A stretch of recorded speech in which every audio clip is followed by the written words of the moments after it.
Hello!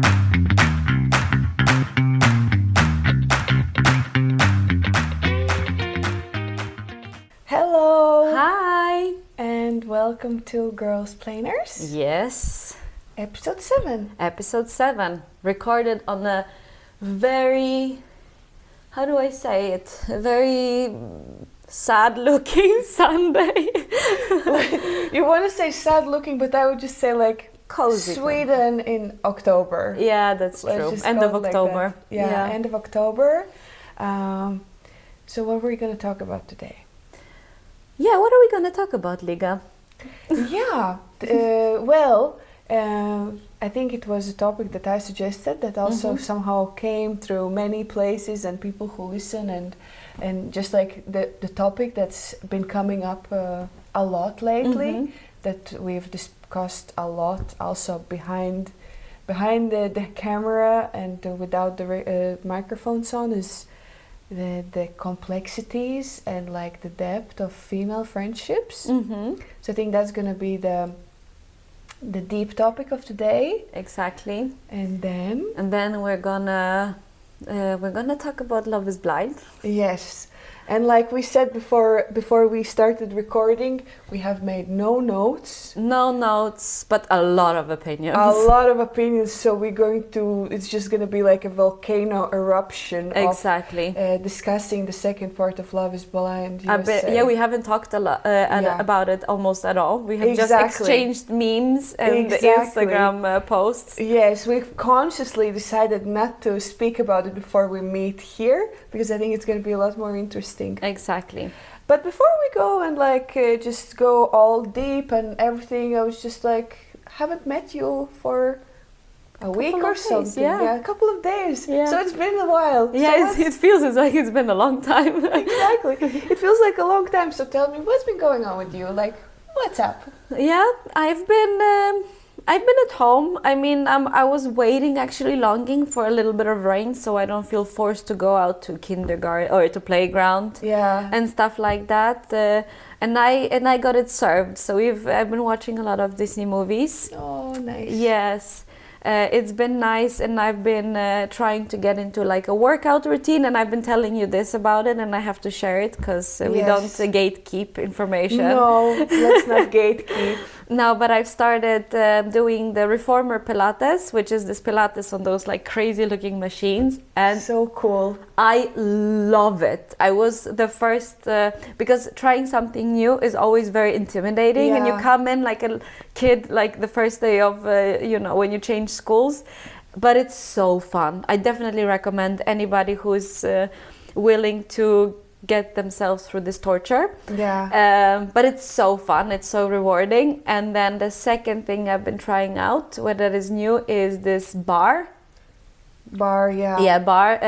And it's a blend of ballet, a workout, Pilates, a little bit of yoga. Not really yoga, I would say. Yoga the least. But oh my God. I've done so many. I was laughing yesterday because I went to this class yesterday and I came home and my legs were like jellos because I've done so many you do so many squats during that 1 hour that I don't think I do that many squats like in a regular life the week after. Crazy. Like not even close. But honestly, sounds so fun, and I've been looking at these Reformer Pilates for so long, and I think like they're really hyped right now. They're really trending. Yeah. And I heard they're really, really hard. I would like to come one day and try. You should definitely. You should definitely go. You have to come with me. Yeah, you have to come. Yeah, really, it's so fun, and anybody just go and try. Especially also the bar, because you do it to music. I mean, Pilates you also do to music. Yeah. But this bar you do to music, so you have to like hit the rhythm and do squats to like Usher. Yeah. You know, like up and down, up and down. It's like. Nice. Yes. Yeah, you know what? Talking about workouts, that's also what's been going on with me.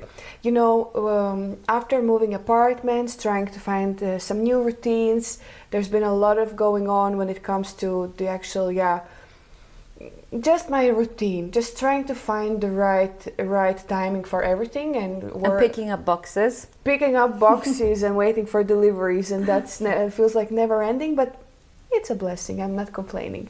But in all of that, I sort of had a little bit dropped the ball when it comes to workout, and I'm that this is very important for me to move and to keep myself strong. So now I feel like I finally reached some kind of point where I'm back at it and it feels easy again. And on the top of that, and that's something new, that I actually started training a little bit with a personal trainer. Because the last 2-3 years I did a lot of progress when it comes to my physical health and like my shape and how strong I am, and I did everything by myself. And now I just decided I want to take it to the next level. And honestly, it's the best thing ever.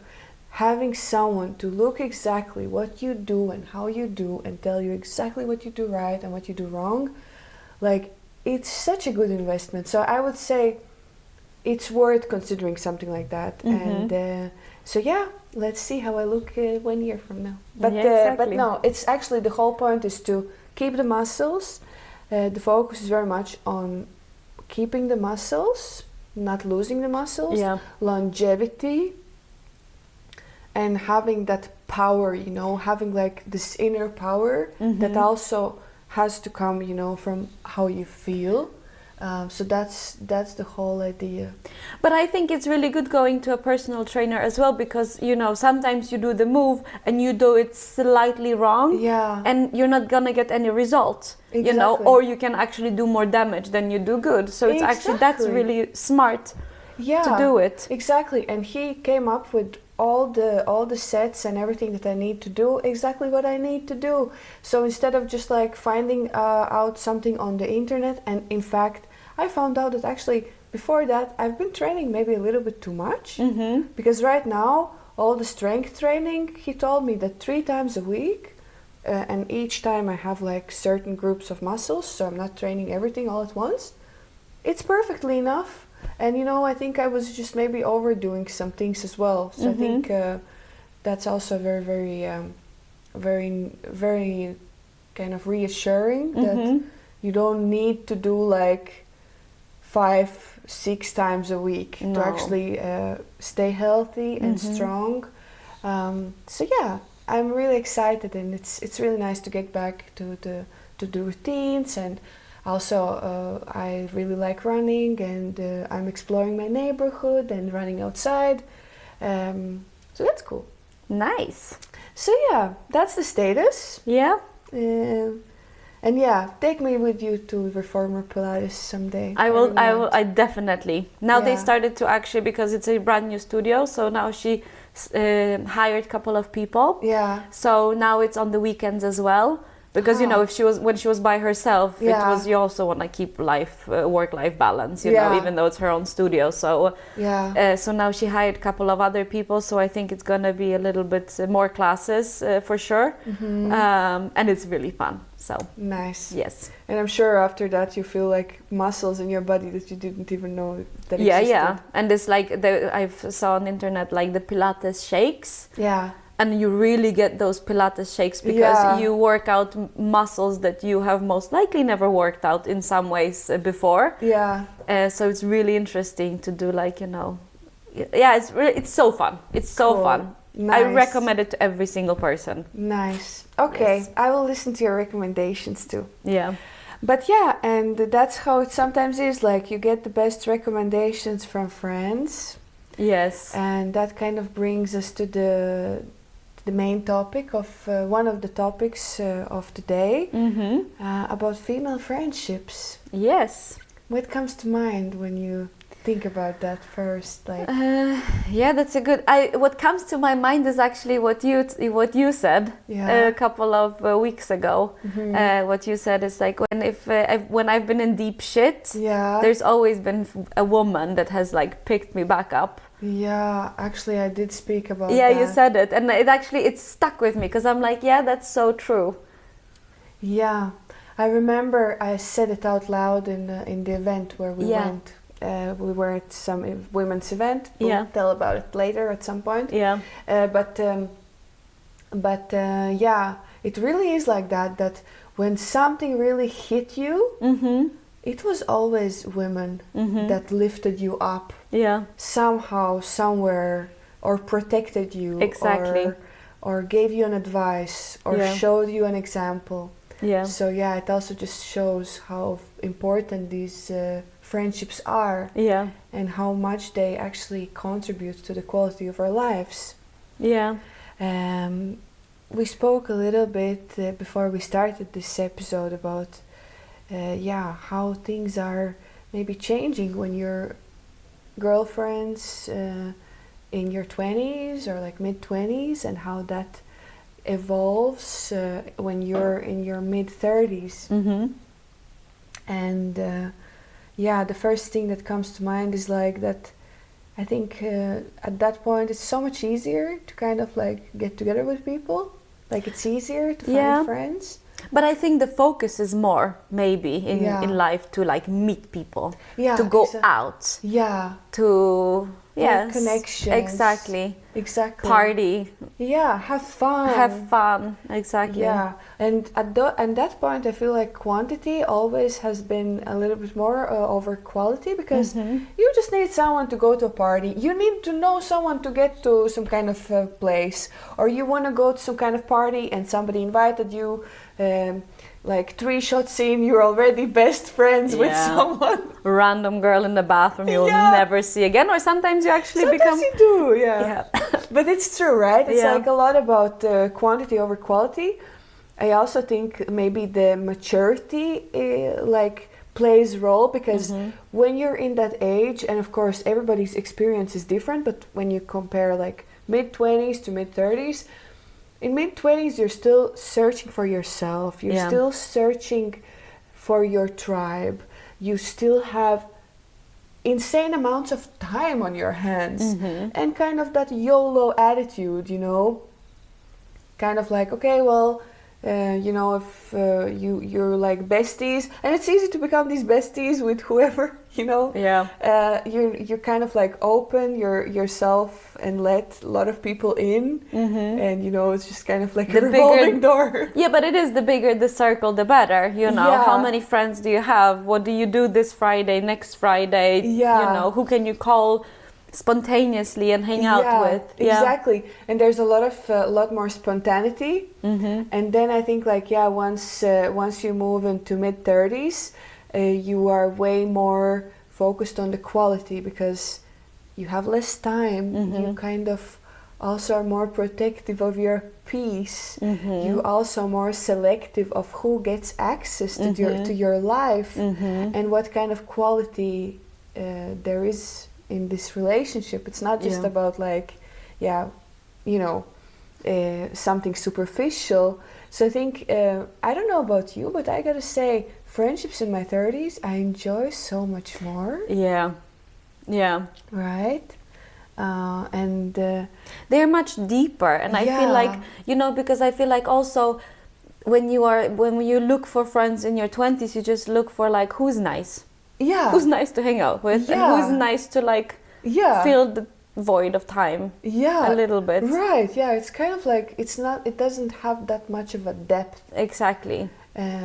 And what I love about meeting other women and being friends with other women is that everybody has kind of lived and have gone through different stages of life, and can really broaden your perspective on things. And I feel like what I enjoy is that people are mature enough to be able to connect, despite that they are maybe established in some certain kind of already more established and stable in their lives, and not everything has to like match perfectly. No, exactly. It's enough that it just matches a little bit, and then you already can build a lot based on that, and you can see beyond the differences or different opinions. I love that.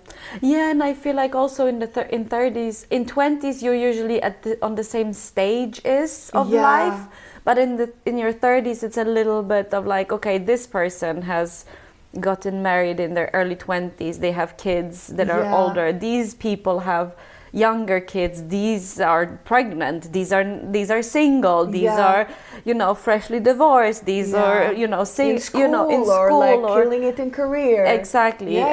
So it's so that's also like you have to be able to be a little bit more flexible when it comes to like different stages of life, but it's great because then you can learn more actually, and you can get great advice depending on I think like what you say about learning more, it's about you know, being able to see beyond your own experience, because if earlier in life you kind of like, okay, you go to school, I go to school, you know, we go to the same university, okay, I have this hobby, you have this.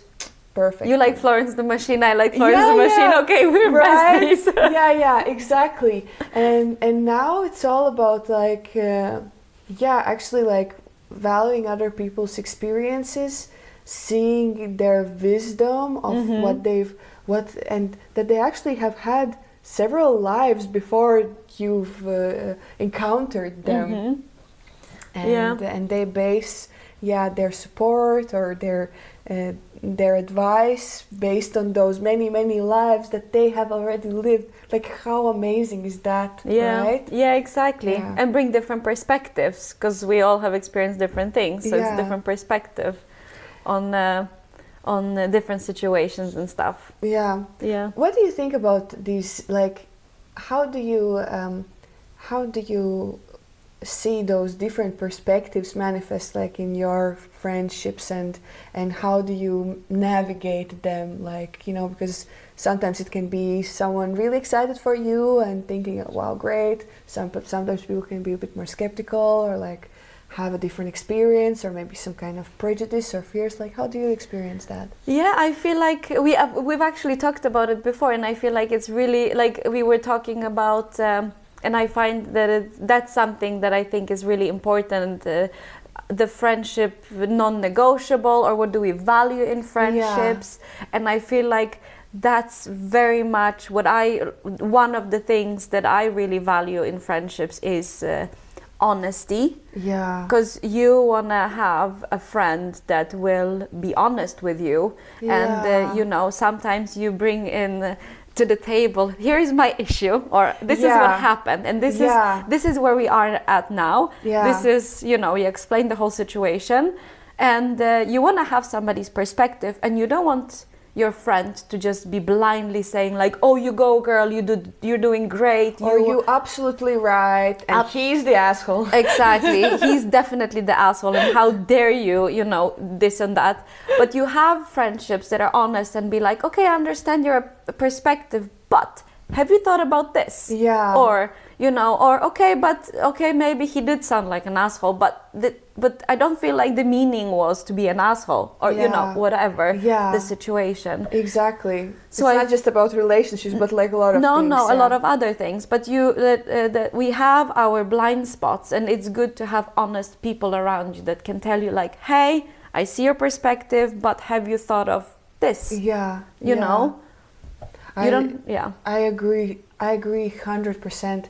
Like I think also because we're growing and evolving as people, I think we value that a lot more. Someone actually putting a finger on something and saying, hey, or maybe noticing like, listen, but I see that you actually kind of look a bit sad lately, or, you know, like, or bringing up something, or maybe not being scared of bringing a perspective that, you know, I'm not gonna agree right away, but like it's still important for me to hear. Exactly.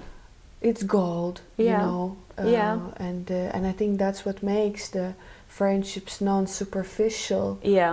And I've had that kind of conversations also lately about some things where I have friends, including you, and we have other girlfriends that we have together, like that bring kind of like their, what is that, you know? Yeah, exactly. I have noticed this. Yeah, and you know what? I appreciate it so much. I appreciate that so much.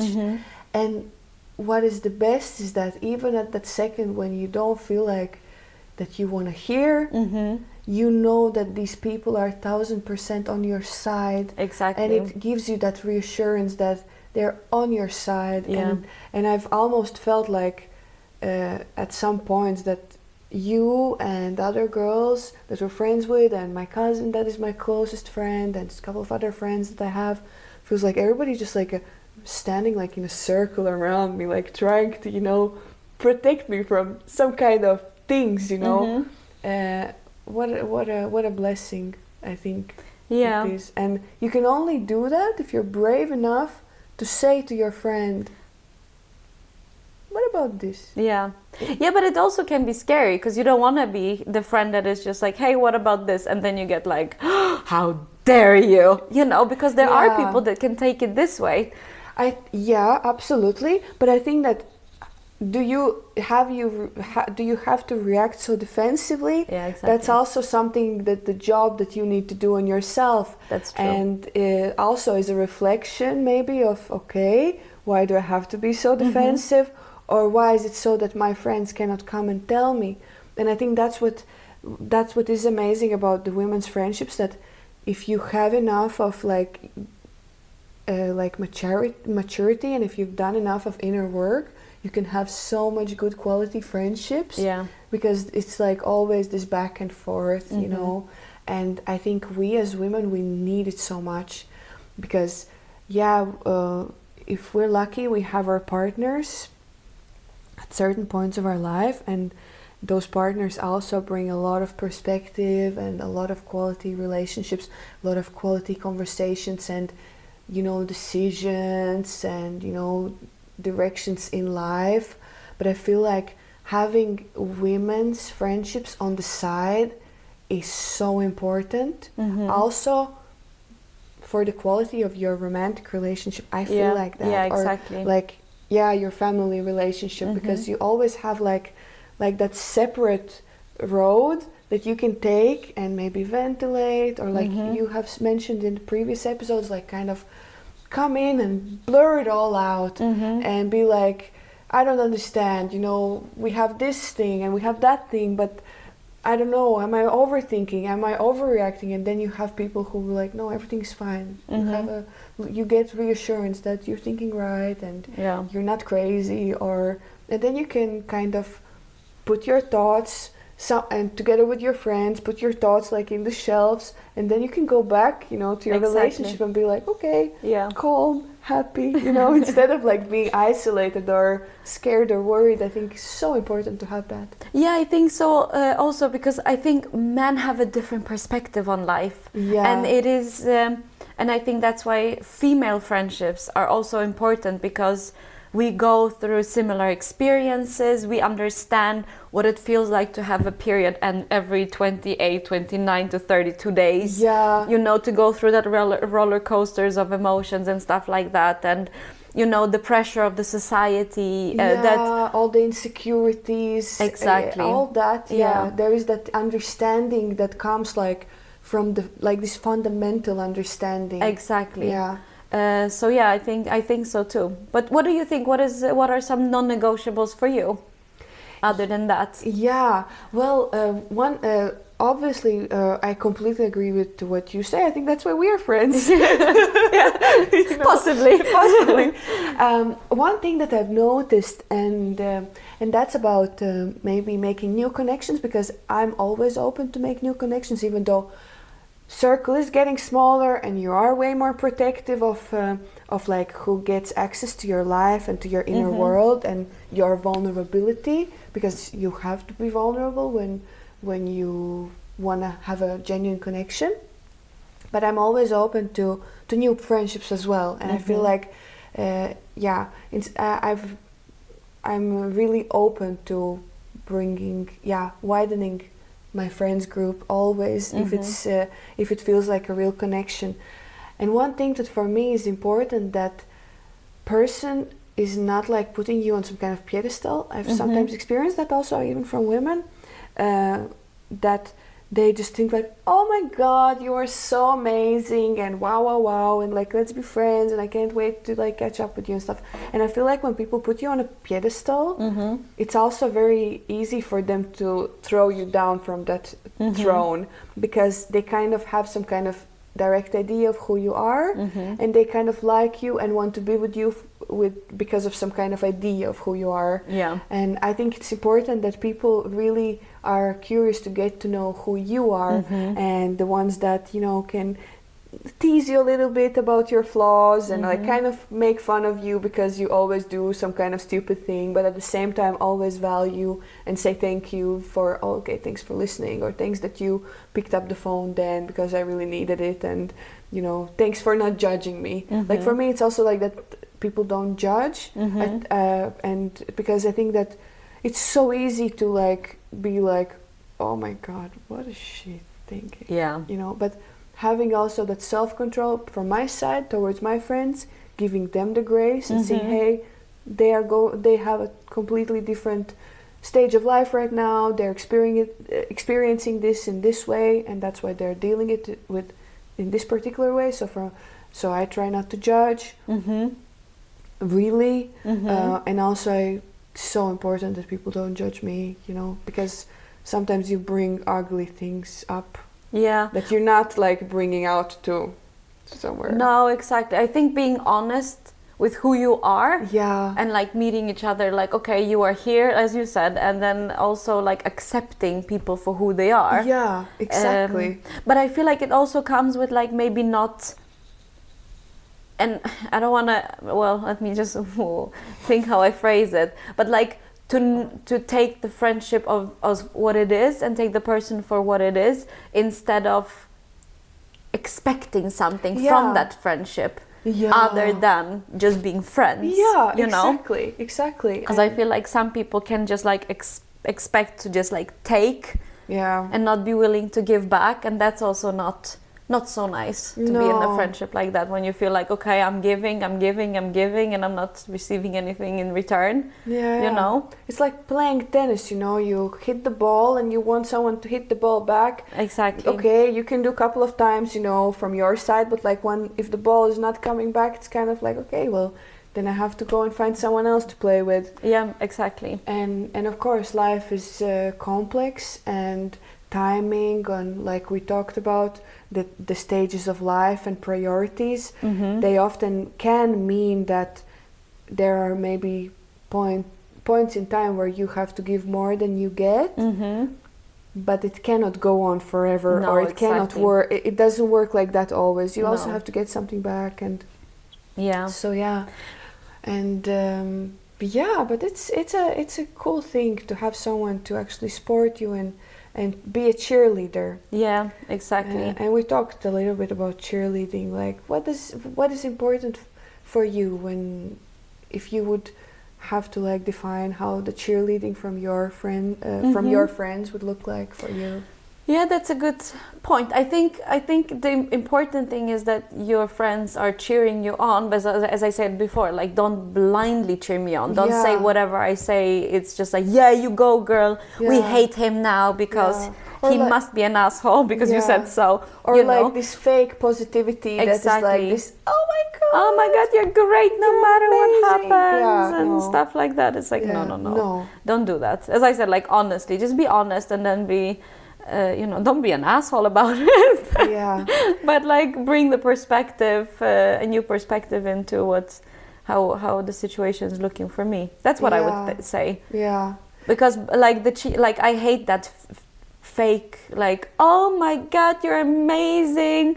It doesn't matter what you do. It's just like, no, but it's not, do I look good in this dress? Oh, you look amazing. And you look in the mirror like, no, I don't. No. What are you saying? Yes, just say. Yeah, say, exactly. Like, do something else in a nice way, but do it. It's going to be so much more appreciated, and that's cheerleading. Yeah, exactly. And that's support. Yeah. But I've also learned that as a skill, because in my 20s I don't think I was. I think in my 20s I would be like, yeah, screw the guy, or yeah, you look amazing, and then it's like, because you're not happy to take that, or you're not willing to take that, argument. You don't want to have it. No, and you're not you're not ready for it. You have, like you said, you haven't learned that yet. Exactly. And maybe you don't value that so much yet. But later in life, you realize that's exactly where is the essence. Yeah. When it comes to cheerleading, I also have an example that just happened, and I felt like sharing without sharing the details. Yeah. But like something that I also so much appreciate in the friendship and never take for granted.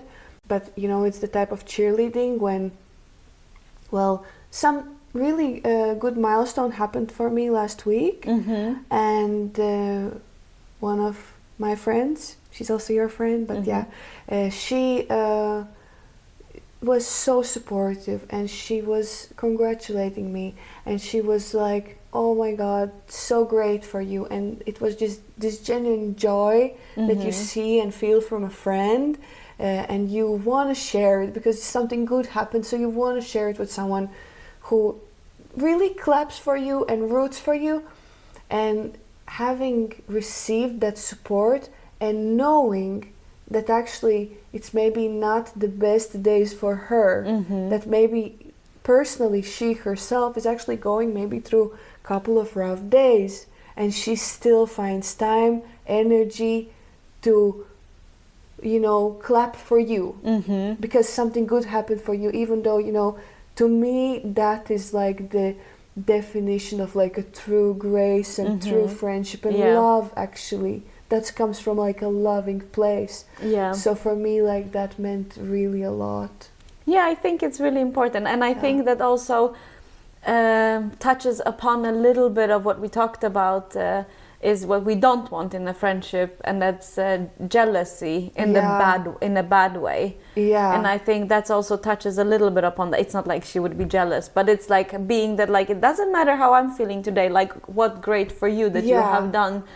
You have reached your milestone, or a milestone that you were really, like, you know, hoping for. Exactly. And there you got it. Yeah. So I think that's really nice. That's really good. And it's also, I think, speaking of jealousy with the friendships, like, that's something that is really, I would really avoid today, because when I look back at some of my friendships in my 20s or teenage years, it was just like some things are still, I feel like, has left me with a little bit of like a sting when it comes to female friendships, and that, like, you know, my milestone or my great success, or in the moment or whatever it was, gets like taken and you know, twisted around a little bit and made into something else, and so I feel like that's really important, to have those friendships that don't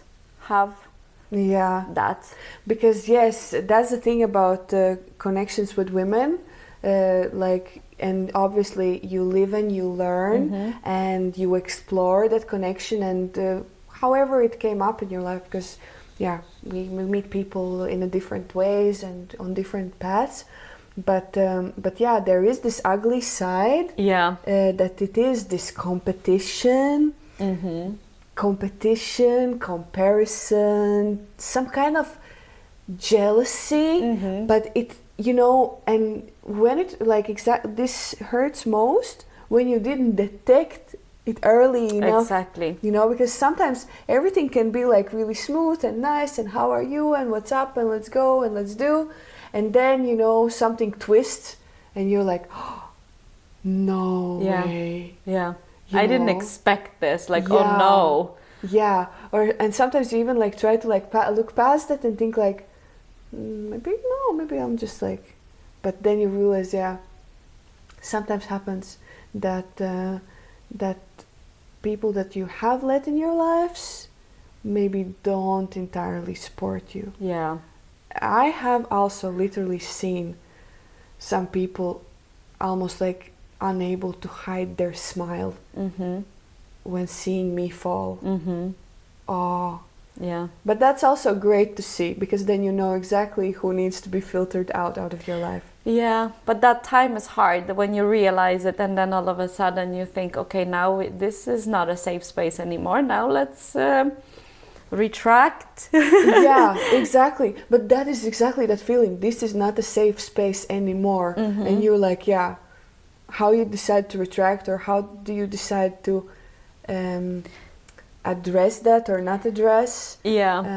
I think a lot of quality in female friendships is that, and I value that a lot, is about being able to be in an uncomfortable place, maybe have a conflict or disagreement, but then also be able to repair. But when it comes to this kind of like hidden jealousies and like this toxic comparison, or maybe some kind of passive aggressions or something, I don't see that as repairable. For me, it's like, stay away and like just cut these people out, put the wall up, yeah, just lock, yeah, all the locks. I don't know, that's how I feel. Yeah, no, but I agree with you. But how do you feel about now that your life has changed a little bit? Yeah, no, and you value your female friendships, I guess, more now. Oh, big time, but yeah. But how do you feel? Do you feel like you have gained friends, or do you feel like you have, or do you have any points, or do you don't have any maybe with your life? Like, have you changed perspective, or? No, it's interesting. Like, I mean, first thing is that all my friends were with me the past 2, almost 3 years, going through like a really tough time, holding my hand, watching me, through all the ups and downs, from the hopes to tears to everything, that basically led me to where I am now. So I wouldn't say that I value my female friendships more now than I did before. I feel like it was just like a natural it was just so good to have you and other girls all with me. I don't think that not everybody has that. No. And also when everything was finished and things were actually great, but at the same time, I felt like everybody was there, like writing to me on the weekends, how are you doing and are you okay? And even though I was okay, everybody was like checking in with me, despite the fact that everybody are family people with multiple children. And that was fantastic and still is fantastic. And it's interesting to see how dynamic also can change, because I felt like I was in a similar stage of life, but now I'm not anymore, and I'm like again in some other stage of life. But like I said to you before, and I've said it also to others, like I don't want other friends. I want you guys. Yeah. I don't see the point like that because of my personal changes in my romantic life, which obviously are kind of central and defines how you live and what. I mean, this is just very different. It's something that I don't want to change. The friends. Yeah.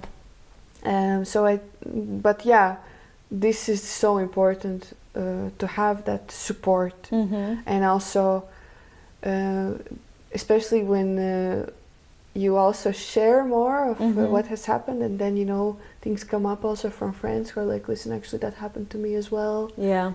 Being like really vulnerable and be like, because a lot of things I was only able to share after everything finished, and I was like, but that happened to me too, and I was also like in that kind of stage, and I also went through that, and it just gave so much support, being able to share that and realize, okay, I'm not the only one, having experienced that. It was amazing. But I feel like that's really good. I mean, that's another thing that I think is important, is that, as you mentioned it, but maybe I'm just going to put the point on it, that it's that it is a two-way street, that it cannot be just one way, or because sometimes when you are going through a hard time, it's so nice to get that message, even though it's like, yeah, you know, that like, oh, somebody's thinking about me. I'm not by myself in here, in this world, you know, because of this circumstance or that circumstance. Okay, like they think, some other people think about me and worry about me, or are cheering me on, or you know, or supporting me. Like, hey, like, you know, I'm moving. Like, hey, do you need anything? Do you need help, or do you want, you know? Yeah, exactly. But that also shows one really important thing. It's about really finding time to nurture these friendships, because it's just friendships in our lifestyle, you know, like, you have 2 small kids with a very small difference in age, I would say, baby, you know, somebody has lots of things going on at work, family stuff, bigger kids, bigger problems, all that, and people still find time and book the calendar and show up and pick up the phone and answer, because you need to nurture these relationships. They don't just stay by themselves. I feel like that, you know. Yeah, that's true. So I think that that's true. And also having, as you say, being different, being in different levels or whatever moments in our lives, that you understand that not everybody can talk every day. Not everybody, not every friendship is an everyday or every week friendship. Some friendships are, you know, we meet once in a while and then we send memes to each other in the meantime. Or sometimes, which I really love about our friend group, like somebody goes through a rough time and we are all right now in completely different places. It's like, hey, do you guys have time for coffee? It's like, okay, yes, I'm in 15 minutes, I'm ready, you know. I love that too. And also, like you say, not all the friendships have to be about a daily, you know, you don't need to know everything day to day. It's enough that you get to meet each other once in 3 months, pick it up where you started, and you know that it's fine. Also having that reassurance that it's fine. Exactly. It's fine that you didn't answer to that message for 2 weeks. It's fine. I know you didn't have time. It's fine. Thanks that you answered now. It's okay. You know, because also sometimes that guilt, you know, when messages pile up, and you just don't have the emotional capacity, maybe you don't have time, you know that if you're going to answer, you're going to get the answer and you'll have to answer again. Exactly. And it's okay to be overwhelmed as well, and the other side has to understand it can happen like that, you know. Exactly. So that's really important. And I wanted to go back a little bit on jealousy. Something that I think I wanted to just share my journey about how I experienced jealousy in friendships, because I think that earlier, maybe when I was younger, because we are raised with this kind of notion that jealousy is this very, very ugly, jealousy and envy are these really, really ugly feelings, you know, that absolutely no one should see. You should absolutely by no means make you should avoid, you should make that not visible if it's there, and if you feel it, then you just push it away, like, as you know. The issue here is that the more you push it away and the more you try to hide it and the more you kind of like try to put it under covers, the more it grows and the more ugly it gets. And then I heard this perspective somewhere that actually you can also look at jealousy as kind of a good thing, because it's like this little red lamp that blinks and says, hey, there is something that you're longing for. How about you acknowledge that? And try to see if there's a possibility for you to have that in your life as well. So it's kind of like a bit like looking in the mirror and seeing like one ugly spot, and instead of trying to like conceal it somehow, you try to like heal it. So I think that it's also like that was a journey for me, because nobody wants to be jealous of their friends. And you don't want to you don't want anyone to be jealous of you, but you also don't want to be jealous of your friends. No, exactly. But that feeling can creep in sometimes about some things. Yeah, that's true. But I feel like and that's, I think that the word jealous has that like negative connotation. Yeah, of course. But like, it's not a bad feeling of having like, hey, I love what she has. I want the same for myself. Yeah. Not in a way like I need to take it away from you. Yeah, exactly. No. There's enough spots. You can continue and have whatever you're having. And I want to also. That's okay for me to also want the same things. Yeah, exactly. You know? Exactly.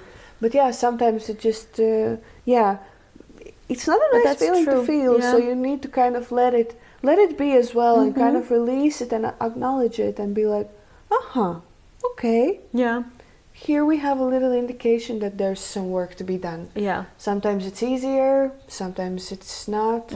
Sometimes it's not possible to maybe have that with what you're looking at. Yeah. But then you need to go back to yourself and deal with it yourself, because it's not your friend's job to make you feel all right because of something that you're like envious of, right? Yeah. And I think that's how we grow. Yeah. But yeah. What else do we have? Do we have some other cool points? I just have to quickly check, because I think I wrote down a lot of interesting I think I have gotten my points across, I think. Or you got my points across, or we've... One last thing. Yes. And because we just like a little cherry on the top, doesn't have to be long, but just for fun.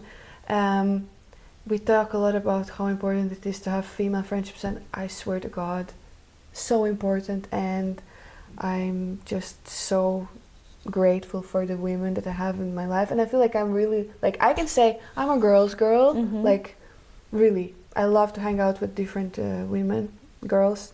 Like, okay, we're like over 35, but the girls, girlies.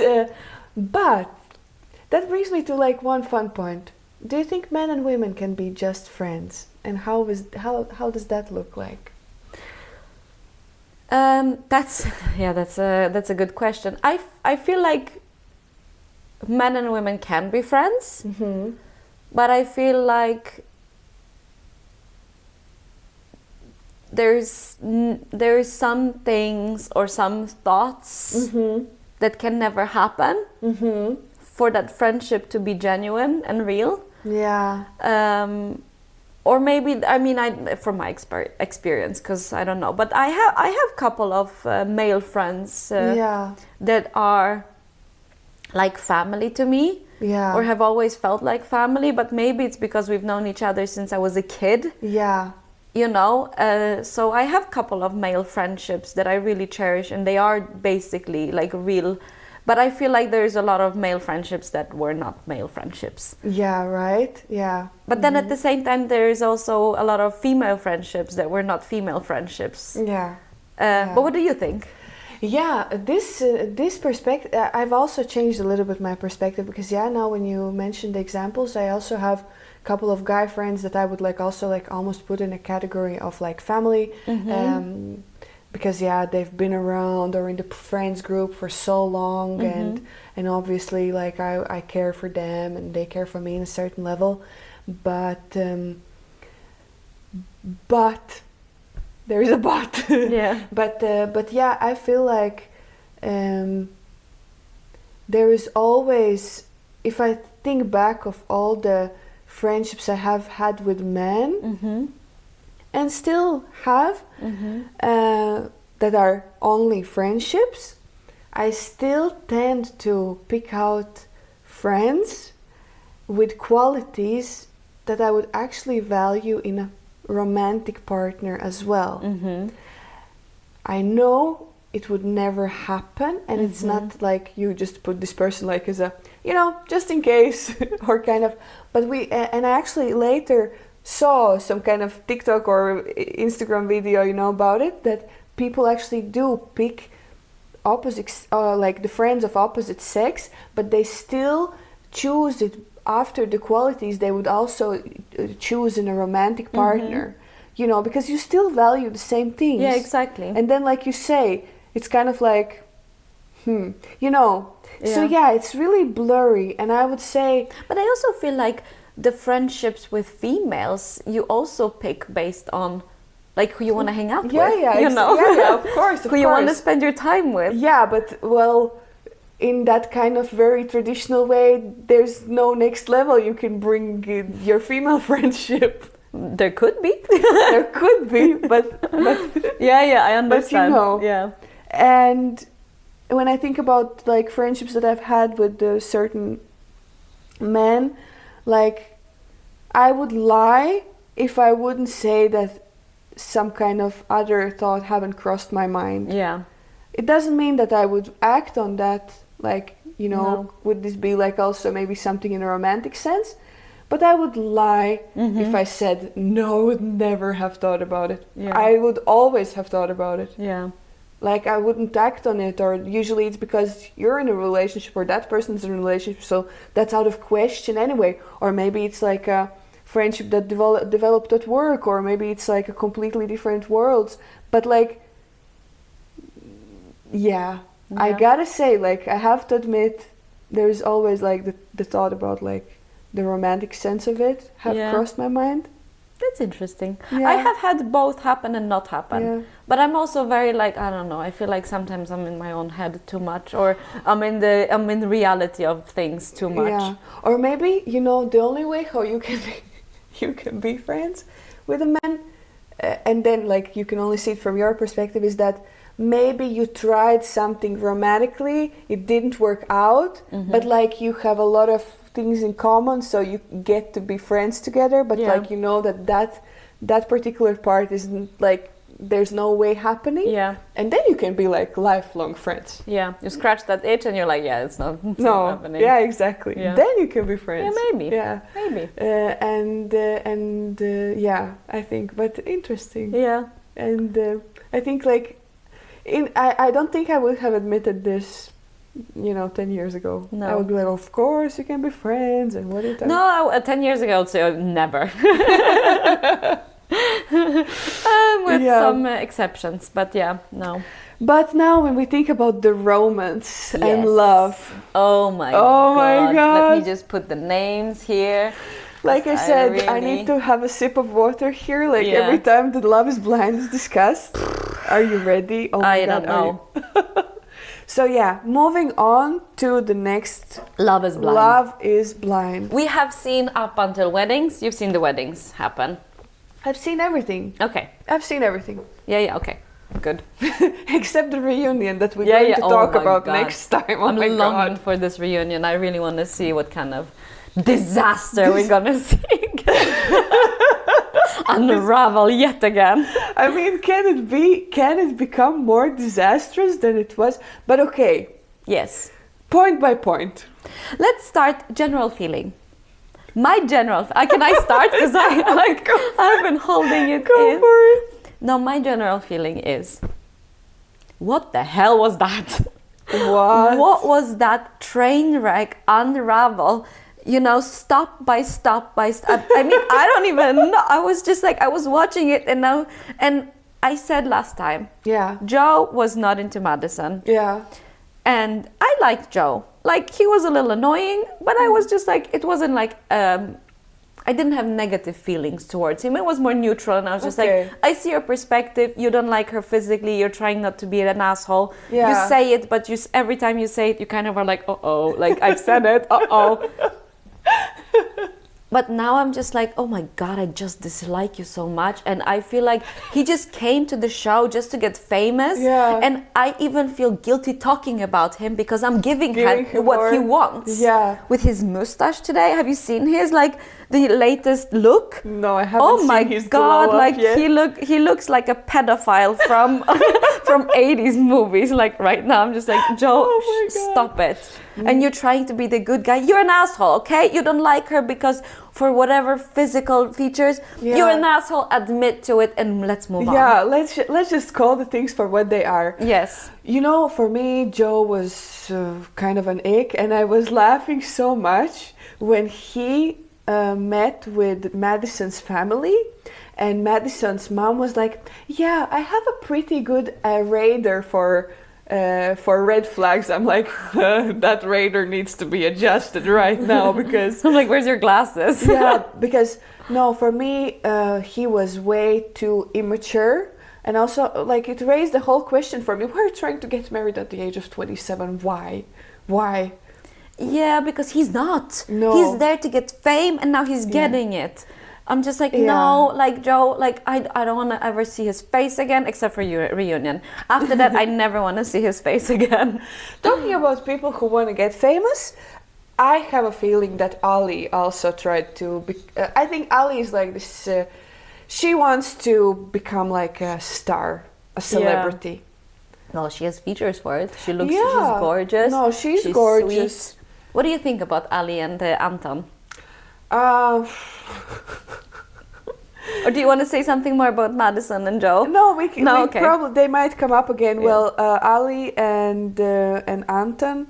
Firstly, I thought like Anton's mom was sweet, like the Russian lady, and I was like, oh, she loves her son so much and everything, and probably knows nothing about his lifestyle, or you know. Or maybe she was crying so much because she was like, somebody please take him finally. But I think it's good that Ali didn't marry him. Yes. I think that's good. They were clearly not a match. No. He clearly didn't, clearly wasn't the same person that he was in the pods, that he was in reality. Yeah, exactly. No, but I think it's I would say good because she skipped like the whole alcoholism problem and like the lifestyle, because honestly I wouldn't want to. No. I think it's good. That was like for me the major thing why she should say no. But at the same time, she's Did you see? I sent you the meme. Sorry. Did you see that scene where like I don't know if I didn't read it correctly the first time, but when I saw it later on, that like when they had the reveal and then he goes back, he doesn't go back to look at her. The first thing he does, it takes the bubbles and drinks them. He pours himself a drink. Exactly, he pours himself a drink, and she stands there and she's like, huh? You know, I was just like, oh, I missed that. I didn't register that scene. And then when I saw it online, I was just like, oh my God, that's a big red. I would have run after this. Yeah. I would be a Casey after this. I'm like, hey, sorry, this is not going to work out. Like, I'm sorry. That's the thing, but it's sneaky and you cannot like see it right away. But she put a finger on it quite early. Yes. What happened with the tequila bottle? I was like, and then he's like, I don't know, let me look. I'm like, there's not going to be a tequila bottle. There's not going to be. Everybody's watching and everybody knows tequila bottle is not there. We know it. We know it. Joe drank it. Just stop. Anton, just stop. And then he opens it. He's like, oh, it's not there. What? What happened? Who drank it? Crazy. But also at the same time, Ali, she's sweet and beautiful and everything. But at the same time, like, she gives me like, this trophy wife kind of, you know, like, girl, move to Dubai maybe, like, that's maybe your, like, I don't know, kind of have like a little bit hard time, like, that was honoring like this kind of values, because she's sitting there with her girlfriends, like, so, but like, he's a truck driver. Firstly, like, he's not a truck driver, but he's like teaching, and also it's maybe not like a flashy job, but I think earns a lot, and if a person is good at it, I don't think that it should be like a showstopper for you to value the person in your life. I hated that. I hated her friends. Sorry. Yeah, exactly. Those friends, they were also bitches, you know. Yeah.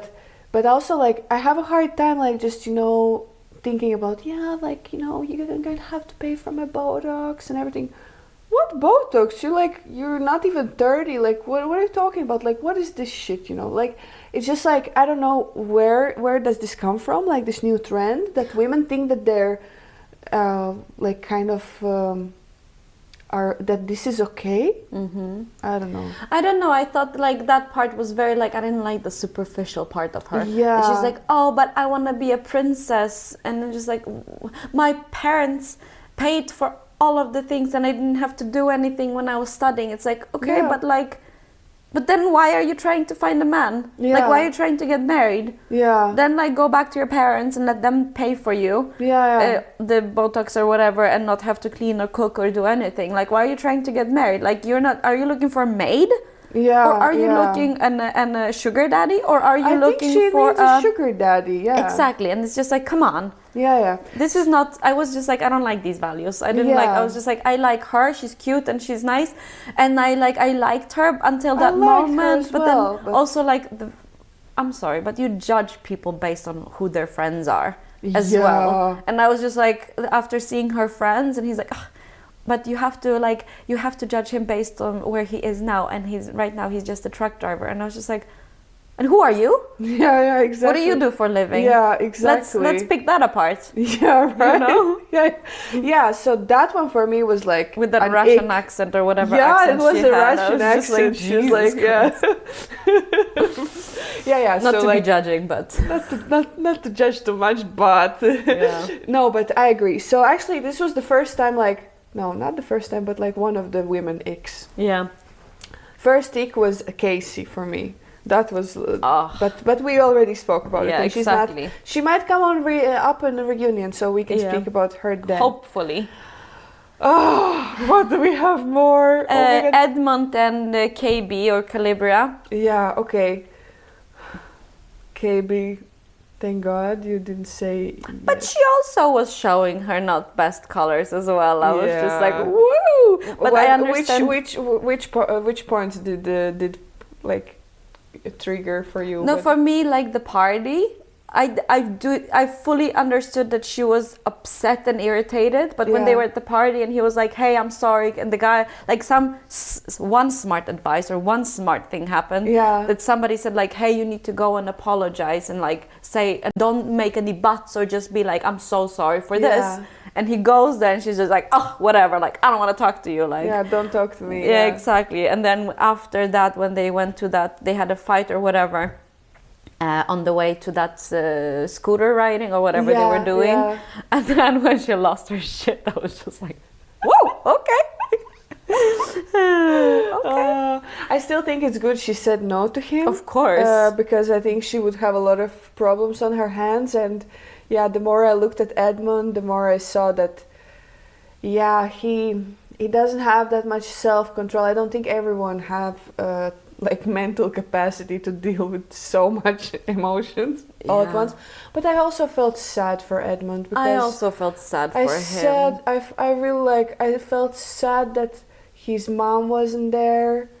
I felt sad that like all his life has been so hard and like there haven't been people for him. Like his life story is horrible, so that kind of makes sense why he is like that. Yeah. Was the KB the right one? Possibly, probably not. Yeah, I liked how she said that like you really made like an impact in my life and like I will never forget you and everything. And I think that like some relationships really are like in a way healing. And they don't maybe last forever. No. But good that they didn't end up together. No, good that they didn't. And it was also like me seeing like his pain, he was so raw sometimes. Yeah, like you really felt it like in your stomach. Like you really felt his heart breaking in that moment. Yeah. And I was feeling so sorry for him, but at the same time, like it was the right decision. But I mean, I don't know, like I would have never I didn't understand this matching. I didn't understand it. I was like, is it the two opposites really attracting each other? Most likely that's what it was. But I was just like, I didn't understand this match, and they were not good for each other. And Edmund was just like, he was just like skipping, like he was like Tigger from Winnie the Pooh. Like that was how I saw him as a personality. He really is like that. Ding ding ding. I was just like, okay, calm down. Jumping. Exactly. But yeah, I wonder what kind of person would like match his energy, or like I really wonder how he could find someone, because it's not an easy personality, I think. Yeah.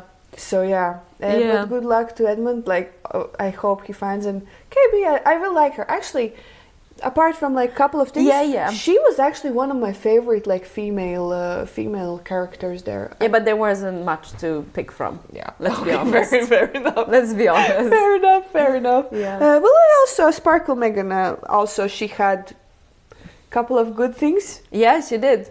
But okay, let's go to Sparkle Megan and Mike. Jordan. Jordan, sorry. I like Jordan. Me too. I liked Sparkle Megan until like this lifestyle. Yes. This like I was just like, stop talking about the fact that you're rich. We got it the first time you mentioned it. Yeah, you don't have to work. We get it. Yeah. Stop talking about it. Like, I don't, one more time she mentions lifestyle, being a stepmom, and her father having a diabetes, just like the kid, like. Exactly. I was just like, stop it. This is enough. Like, there's much more to you than these three things. I don't know if it's the editing, or it is basically because she was just a broken record talking about the same thing over and over again. But damn it, I was just like, what? Like when she broke up with him, because of their lifestyles, because she sits at home all day, and when he comes home she wants to talk to him, and he needs some time to just like decompress from the whole day before he gets the energy to talk to her, or like to like be on the same level as she is. I was just like, Jesus Christ. We knew it was not going to work out. We knew that he was, let's call it for what it is, he is too poor to be with her.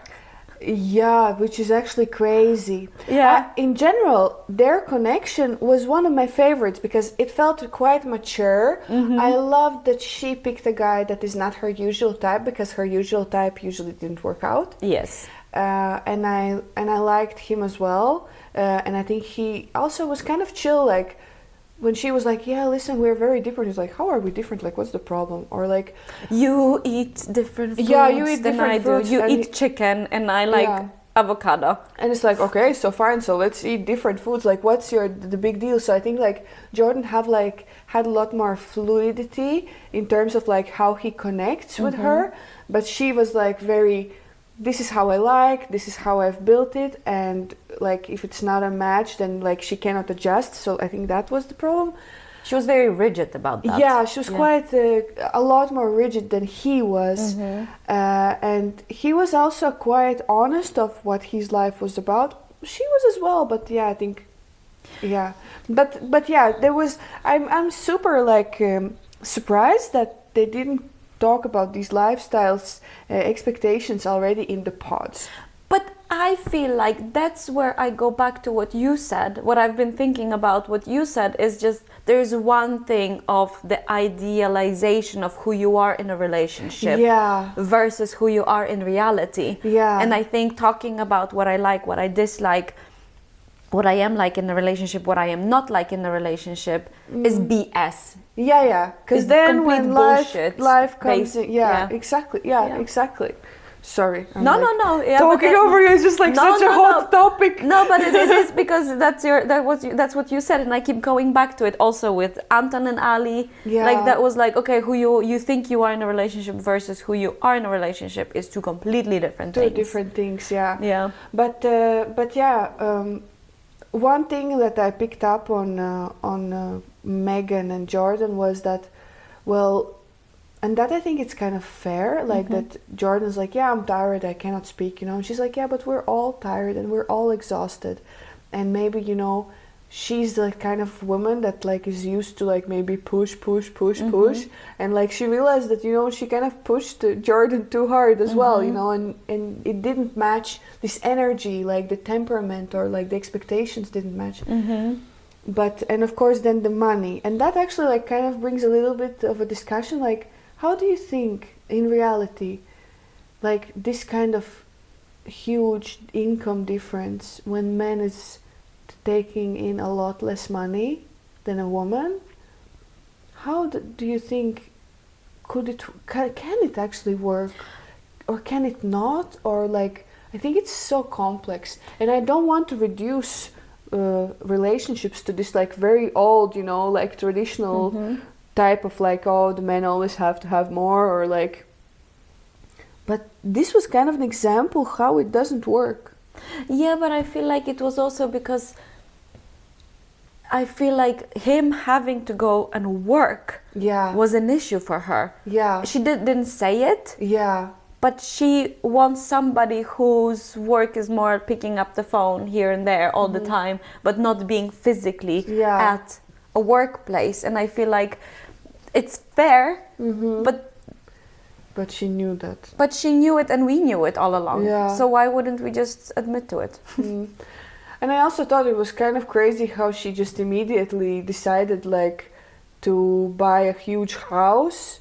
And of course, like, it's also about how it was edited, but it's like you just cannot drop it on a person's lap, like we buy this huge castle now. Yeah, exactly. No, I'm with you on that. But yeah, I think like this money still is like a huge issue, because especially when I think, her income, I think I saw on Instagram somebody had made like a reel about each of the contestants' yearly income, and hers was like significantly, like multiple times more than most of the people's. I think and I think that when there's such a huge difference, she has completely different idea of life, you know. Maybe she doesn't even care like how much milk costs, you know. And then there's he, like kind of like normal, and it's, I think, very, very, very hard to adjust. Yeah, I mean, I don't know, like I was just so over the fact that she's so rich. I was just like, stop it. Stop it. Like, and even the fact that she calls calls herself Sparkle Megan. Yeah. It's like, yeah, it's like, add more Swarovski to yeah, this. exactly. And this Nick guy, when he met her, he was like, "Oh, I like your Cartier bracelet," and I was just like, okay, all right. Yeah, but so big fiasco there. Yeah, big fiasco there, and I'm kind of sad. I'm kind of sad over the fact that it got turned into that, because I like Jordan and I wished him well. Yeah, and I wanted this to work out for But them. I feel like these two were the only two people that actually came there for real reasons to get married, to find a relationship. That's how I feel. Yeah. Yeah. What about Nick and Annie? Nick and Annie? The hairdresser. Oh, okay, oh my god. So much drama, I'm like, who? I think I was kind of cringing, and like every single part of my body was just like screaming of Annie's reaction, of how she still tried to convince him to marry her, and it's just like, just try to marry me, but please, no, don't break up with me, marry me. I'm like, I love how he said, like, I don't know how many times and in how many ways I have to say that it's still a no, and I was just like, and it's burn! like, yeah, oh my god, so crazy. But I have to say, Annie, I feel like she also was very drunk on almost all of the, like, her scenes. Yeah. She looked drunk. And actually, the eye, like, I don't know what was happening with her eye. Like, how could they have, like, been going in all different directions at the same time? I was just like, Jesus Christ. Yeah, but actually, I saw also on Instagram video on this. Somebody pointed it out that it was Anton, it was Annie, and it was Jake. No, who was with Madison? Joe, sorry, yeah.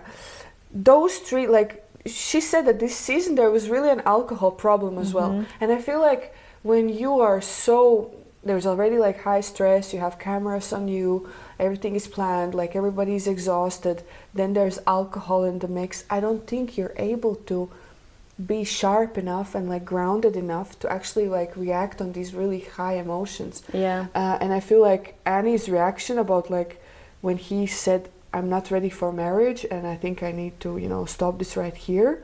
And he presents this to her. And again, I have to give him credit. He presents it in a really clear, very reasonable manner. Mature. Exactly. Gives her, like, he's really good at it. Yeah. He does it really nicely. He's good at breaking up. Yeah, he's really, I'm like...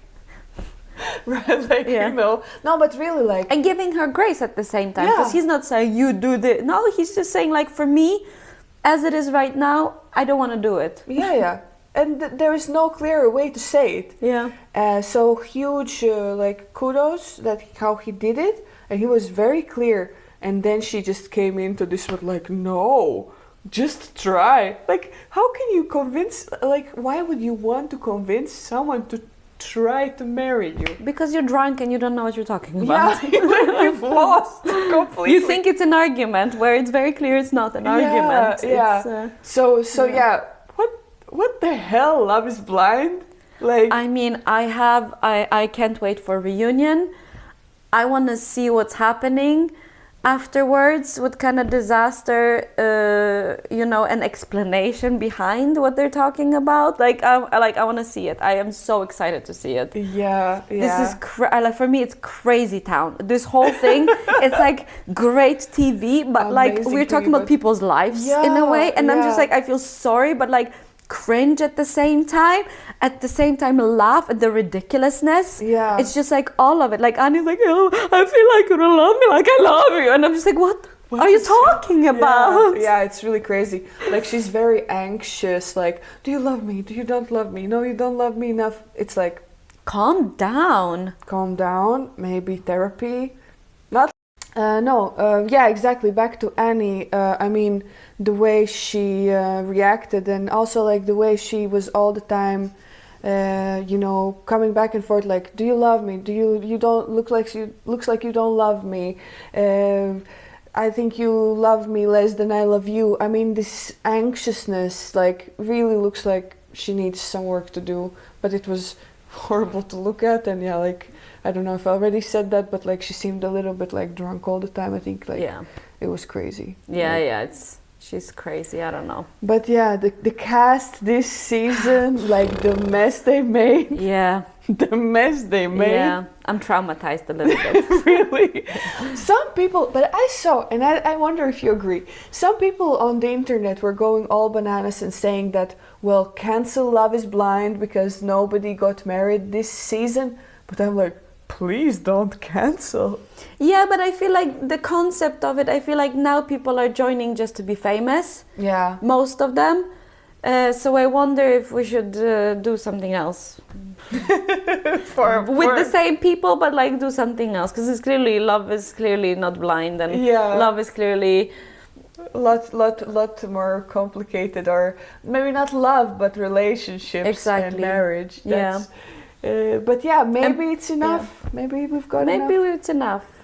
Unless the Polish version comes up, then it's not Polish enough. Version. Let's wait until that happens, and then we can cancel it. Yeah, exactly. But maybe it's time to just go out with this big boom and just say enough is enough. Yeah. And honestly, now I feel like I've seen a lot of Love is Blind, and I'm like, also after this, I'm like, I'm ready to take a break. Yeah, I'm definitely ready to take a break. I was just also like, oh, thank God Polish version didn't come out yet, because I'm not ready to watch this train wreck. No, I want to see reunion, and then I want to be done with it for a while. Yeah, exactly. So next time we meet, we're going to take up the reunion, and I think it's gonna be really crazy. Yeah. I'm really hoping for drama. Yes. Like, unless we haven't got enough drama yet. Yeah. So I think that, like, I'm really still looking forward to that. Yeah. And I'm thinking, any final thoughts before we move on to the girlsplaining? No, I think I've said it all. Yeah, thank you for letting me ventilate, I think, on this as well, because, like, what the hell? Yeah, what was that? Yeah. I feel like everyone feels like that. Yeah. But yeah, on to the girlsplaining. Yes, I think I can start. Okay. Maybe, if that's okay with you. That's okay with me. My girlsplaining of this episode is based a little bit on my own experience, looking at the cast maybe a little bit as well. Yeah.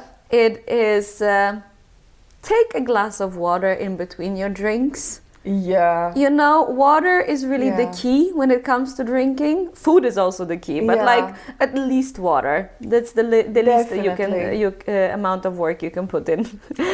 I agree. Good idea. Yeah, because waking up in your 30s, waking up in the middle of the night, or just like drinking in general, is you feel the side effects so much more than what we did when we were in our 20s. Yeah. And I feel like it's time for either a break from alcohol or drink less. But I also don't drink a lot, so it's like drink less even less. That's I think that's the thing, because you've detoxed from it so much, and maybe also that's why you could feel. But I agree, like if you absolutely have to indulge in this, I think it's really like good reminder. Water. Indulge, but like responsibly, and take water, eat a lot of food. Yes, really. I agree. So yes, what about you? Mine is a little bit different, but also something that is the advice that I want to give to myself, because I haven't done that yet. I've just kind of been thinking about it, but we're almost by the end of the year, and I decided that I have this habit that I do. Like I see something interesting coming up on Instagram, like it could be a recipe, like it could be like some kind of plan for something, some kind of I don't know, something that I think I want to save it and then I want to read it later when I have time, or I want to save it and I want to learn it when I have time, or some kind of designs, home design suggestion, or some kind of healthy routine plan, or I don't know, some kind of interesting psychological thoughts. Like it could be like a whole mix of things that comes up on my feed, and I think, oh, this is interesting, let me save so I can get back to it and read later. And I realize I've never gotten back to that, and I've never made the recipe, and I've never did the routine, or I've never did the training exercise routine or something. And I thought, but until the end of the year, I want to go through all the things that I've saved and kind of like see, like maybe make at least one of the recipes. Or at least release it. Or release it and let it go. Yeah, that's a really good advice. I think I have to do that as well. So kind of like a cleaning up the digital junk, like sorting it out, and also kind of go back and actually do some things that you thought was exciting and cool. Like even if it was some kind of mango chia breakfast pudding or overnight oat recipe, like then just at least do it, if it's so, like, that's kind of my advice, or kind of like an idea for the last 2.5 months of the year. Yeah, that's really good. I think it's really good advice. I have a lot of junk on my Instagram saved. Same. But I've done some of the recipes, I've done some of the workouts, but I should maybe go and cleanse, release into the back into the wild what I'm not gonna do anymore. Let's be honest. Exactly. It's kind of like and let it all go and like have some clarity there, because then once we approach the end of the year, I think we will meet and we will talk about what we're planning to do or longing for coming into the next year. Resolutions of some sort. Exactly. Or hopes, resolutions, intentions. But that's not going to be next time. No, but that's it's going to be more like either the last one of 2025 or the first one of 2026. Yes, so we're putting it out there so you have something to look forward to. Yes. I'm definitely looking forward to it, because I do that every year. Yes. It's going to be also one of the naked things, I guess, for me. Yeah, I think so. Yeah. But we'll see. Yeah. But I guess we close down this episode for now. Yeah, thank you for the conversation. It was really interesting. You. It was really interesting and so fun to reflect. Yeah. And thank you for listening. Yes, if you made it this far. If you've made it this far, and I hope you enjoyed, and we can see you next time. Yes. Thank you. Yeah, thank you, and bye. Bye.